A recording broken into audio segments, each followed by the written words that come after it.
Hi, I'm Jeff Wagg. I'm here in the woods of Indiana.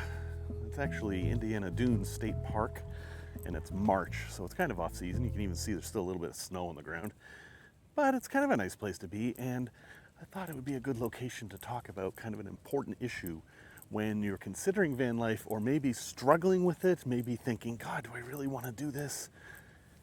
That there are a lot of impediments to doing van life. You've got the problem of money. That's obviously a big one. You've got the problem of your vehicle might break down, and you've got things like social stigma, like, oh, you're living in a van down by the river. Yes, that's what I want to do. Those types of things. But I'm just going to talk about the pure emotional problem of getting in a van or any kind of vehicle and hitting the road, and what might stop you from doing something you really want to do. Now focus on that for just a bit. Stopping you from doing something you want to do. That's not a good thing. You want to do this. You wouldn't be watching this video or listening to this podcast if you didn't want to do this.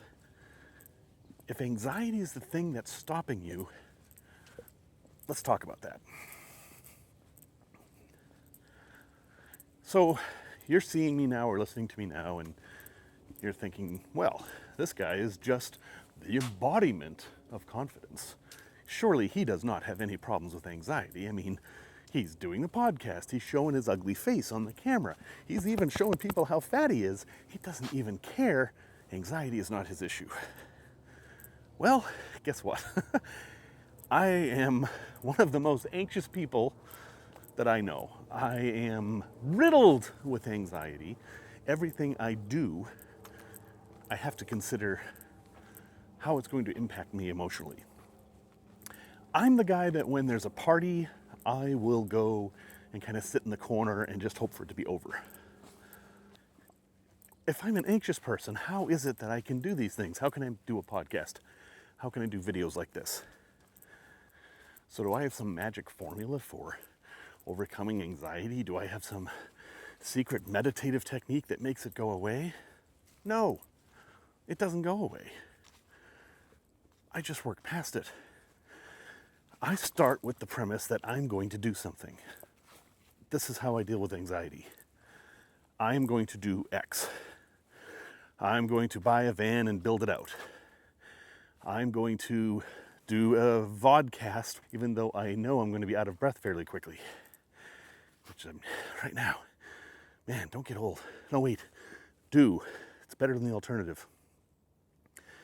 I set myself up so that no matter what, I'm going to do what I say I'm going to do.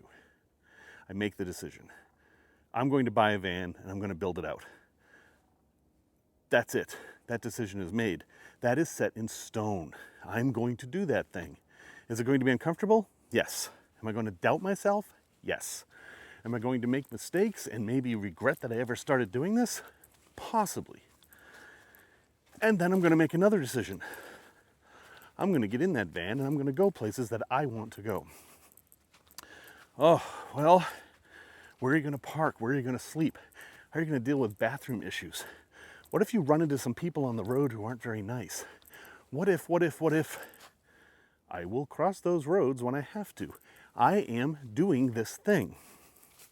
That's it. I've had to do these things my whole life. I go to the dentist. I don't want to go to the dentist, but I decide that I'm going to do it, and I do it, and I deal with it. It's kind of the same thing.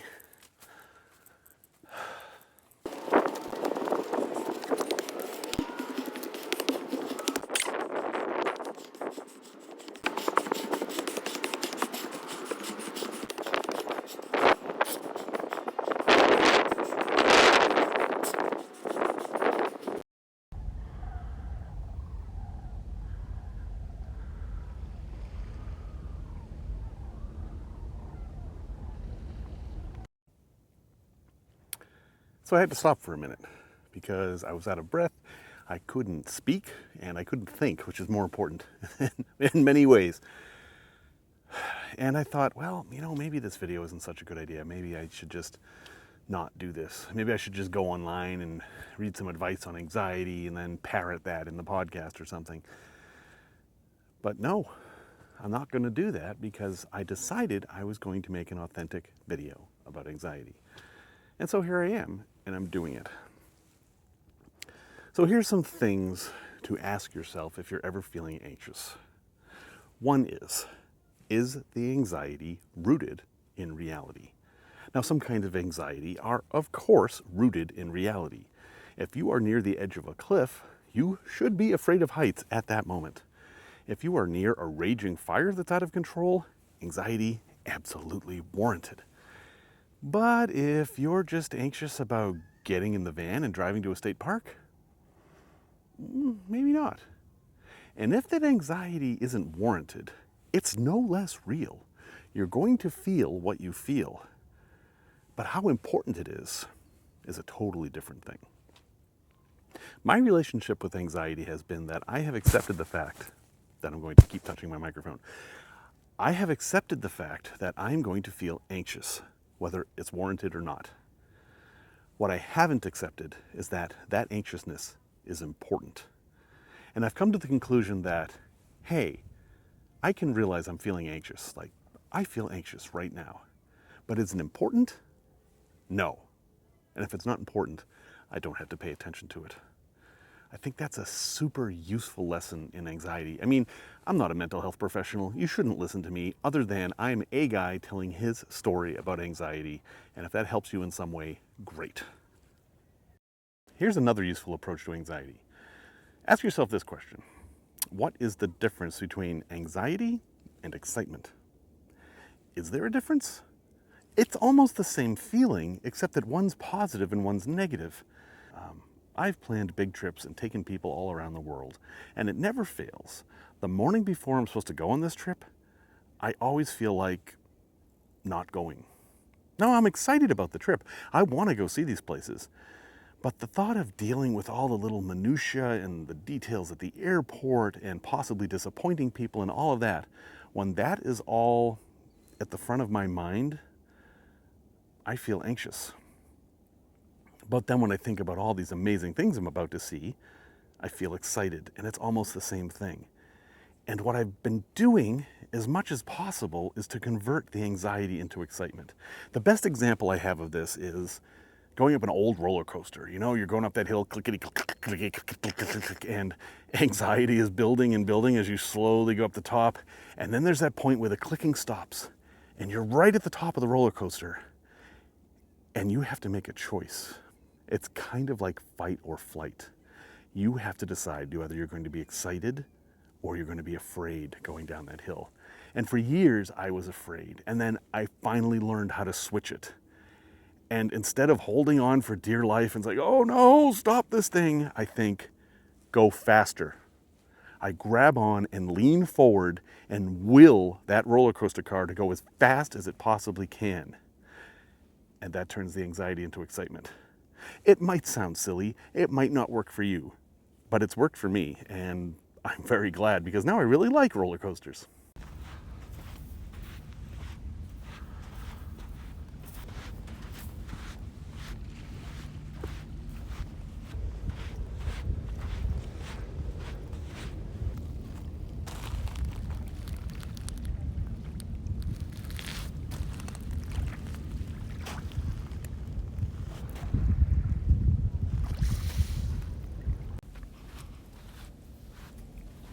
Another thing to remember about anxiety is that it's okay to let it win sometimes. Let it win for little things, like you don't really feel like going to that party? Don't go to the party. Or you know you should hit the road, but you're really feeling like just laying around in the van for the day. Lay around in the van for the day. That's okay. That's part of self-care. When you do things like that, that's not anxiety winning. That's you navigating the waters. That's coping.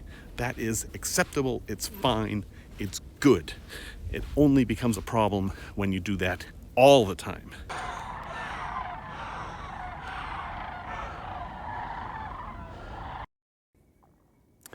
So I'm going to end this with two stories of beating anxiety from two very good friends of mine, Noelle and Susie. Let's talk about Susie first. Susie is deathly afraid of heights. doesn't want to have anything to do with heights. But she also wants to see really cool things. And she was on a trip that I arranged to go to Israel about 10 years ago. And we went to Masada. Now, Masada is a fortress built on the side of a mountain.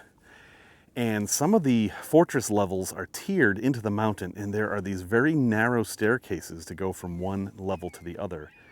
And you're basically hanging off the edge of the mountain. Now, Susie's terrified of this, but she absolutely wants to see what's at the bottom of those stairs. And so, after staring at the stairs for a while, she decides to go down backwards.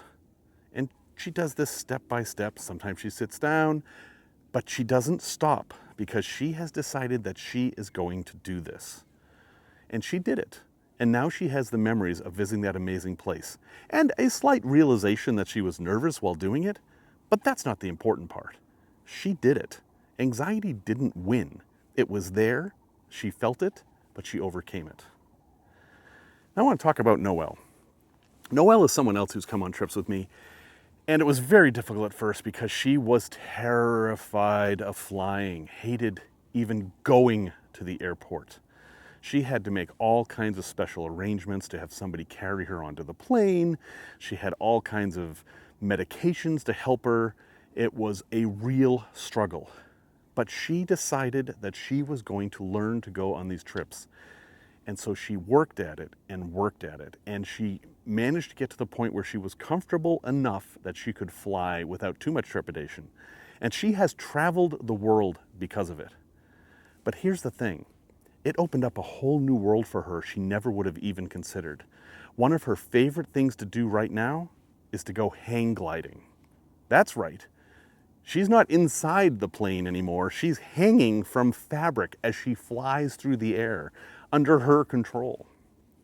I am super impressed by this, and I'm sure she still feels some anxiety, but she does it anyway.